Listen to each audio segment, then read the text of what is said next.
Aujourd'hui, on va parler de la gastro-entérite hémorragique, la parvovirose. Viens avec moi, j'explique dans le chemin.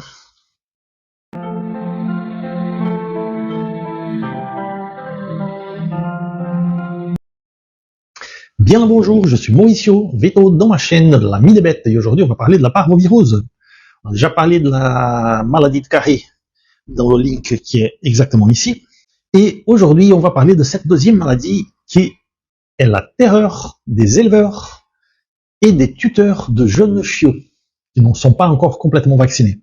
On va faire quelques parallèles avec la maladie de Carré, comme on a déjà fait à l'envers aussi dans notre vidéo. Ces deux maladies, au niveau de la terreur qu'elles éveillent, elles sont ensemble, malgré le fait que ça soit difficile d'avoir les deux en même temps. Les virus sont complètement différents. Si la maladie de Carré était un RNA virus enveloppé, la parvovirose est un DNA virus qui n'est pas enveloppé, ce qui veut dire qu'il est beaucoup plus résistant. Quand un virus est enveloppé, n'importe quel désinfectant qui dissout l'enveloppe vient à bout du virus. Pour ceux qui ne sont pas enveloppés, ils sont beaucoup plus résistants, ils peuvent rester plus longtemps dans l'environnement. Le virus de la parvovirose, il est sensible à l'ammonium quaternaire qui est retrouvé dans plusieurs désinfectants spécifiques pour les chiens qu'on peut trouver dans les pet shops et dans les magasins spécialisés. Mais aussi, il est sensible au chlore dans des concentrations assez importantes. Différemment de la maladie de Carré, qui est un virus qui est très ancien, même plus ancien que l'apparition du chien lui-même comme animal domestique, la parvovirose a vu son apparition en Afrique à la fin des années 70, autour de 78. Et il y en a qui soupçonnent qu'il soit une mutation de la panléocopénie féline au niveau de grands félidés sauvages. Et que ça se sont transmis à des chiens semi-sauvages ou des chiens de rue en Afrique. Et le fait est que cette maladie, qui n'existait pas au début des années 70, elle s'est développée et on l'a retrouvée très rapidement de façon cosmopolite dans tout le monde, Europe, États-Unis, Canada, Amérique du Sud. Et ça a été un véritable fléau pour les éleveurs et pour les chiots qui ne sont pas encore vaccinés. Différemment de la maladie de Carré, qui est un virus pantropique et qui se présente de 4 façons différentes, la parvovirose, elle a un tropisme pour des cellules qui sont en train de se reproduire, qui se reproduisent beaucoup. Donc elle infecte des locaux spécifiques de l'organisme où il y a ces cellules en vitesse de reproduction.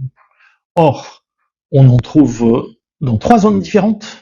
La première est la moelle osseuse, où il y a une réplication très importante de cellules de défense, et donc à partir de son action, il y a une immunosuppression qui s'installe. Elle infecte les jeunes cellules cardiaques, parce qu'il y a aussi une réplication importante quand le chiot il est jeune, et là elle cause une myocardite qui peut occasionner une morte subite. Donc le chien il meurt subitement, le chiot. Il peut même arriver avant la naissance, que le chien meurt in utérus. Ou sinon, quand le chien a encore 2-3 semaines, le bébé il est bien, et d'un coup il est mort, sans aucune explication, sans autres symptômes. Et enfin, elle se manifeste de la façon qui est plus visible, qui est en se répliquant dans les cellules de villosité intestinale du duodénum. C'est le tout début de l'intestin grêle, où il y a une énorme réplication épithéliale, notamment en vue d'éventuelles parasitoses intestinales, qui causent elles-mêmes des blessures au niveau des villosités.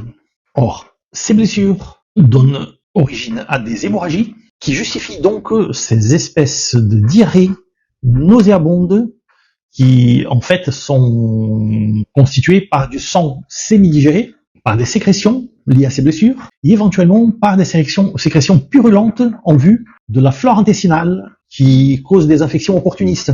Le chien donc, il est déprimé, il a des nausées, il a de la déshydratation parce qu'il perd du sang, il perd de l'eau, il ne réussit pas à garder la nourriture, il vomit en jet, il a des diarrhées hémorragiques en jet aussi, qui sont très caractéristiques de cette maladie, et il peut succomber très rapidement au bout de 24-48 heures. On est spécial parce que ces blessures au niveau de l'intestin, qui peuvent s'approfondir, elles peuvent causer une péritonite et même une septicémie, qui est très difficile à traiter. Au niveau diagnostic, en dehors de ces symptômes qui sont très représentatifs, il y a aussi deux choses qui peuvent être faites. La première, c'est un test rapide qui donne un positif, mais le négatif ne veut pas dire que la maladie ne soit pas là, parce qu'il faut détecter les virus circulants. Et nous pouvons demander aussi des hémogrammes, c'est-à-dire des numérations formules où sont comptés les globules rouges, mesurer s'il y a une anémie en vue de la perte de sang, et nous pouvons voir notamment au niveau des globules blancs où le chien en est avec ses capacités de défense. Donc les numérations formules peuvent être demandées avec une certaine régularité de façon à pouvoir suivre quel est l'état du chien. Et parallèlement au niveau du traitement, c'est un traitement de support qui doit être administré de façon à maintenir le chien confortable dans la mesure du possible et en tout cas en vie jusqu'à ce qu'il réussisse à se stabiliser et sortir tout seul de cette maladie. Tout seul avec l'aide évidemment, mais nous traitons les symptômes. Tout compte fait. Et la parvovirose, qui est une maladie aiguë, qui ne laisse pas de séquelles, une fois qu'on garde le chien en vie pendant quelques jours, il s'en sort tout seul. Le traitement donc doit être des perfusions, de façon à ne pas laisser l'animal se déshydrater, glucose, comme une alimentation parentérale, des antibiotiques de large spectre, de façon à éviter ces infections opportunistes qui peuvent être causées par la flore intestinale, des corticoïdes, des protecteurs hépatiques qui aident peu ou prou à garder l'état général du chien et même le petit chien en bonne condition.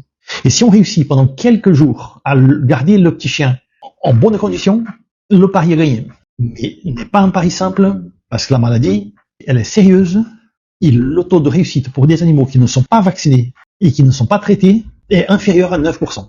Il y a aussi une prédisposition raciale, notamment le Rottweiler, qui a cette maladie toujours de façon aiguë et fulminante. Et enfin, la meilleure façon de prévenir cette maladie, c'est évidemment le vaccin bien fait, les reproductrices, les chiots bien vaccinés, en suivant le cycle selon les indications de votre vétérinaire, et surtout bien vermifugé. Parce qu'un animal bien vermifugé, il y a des études en ce sens aussi, un animal qui est bien vermifugé, il a la parvovirose de façon subclinique, puisqu'il a beaucoup moins de blessures au niveau des villosités intestinales, et à ce titre, il y a moins de reproduction de cellules épithéliales, donc il y a moins de nuisances par rapport au virus qui peut être là, mais sera de façon subclinique. L'animal sera beaucoup plus résistant, par définition. Donc, pensez à la vermifugation, et évidemment à la vaccination de vos chiots, mais aussi de vos adultes. C'est ce qu'on pourrait dire par rapport à cette terrible maladie. Et à bientôt pour une autre vidéo.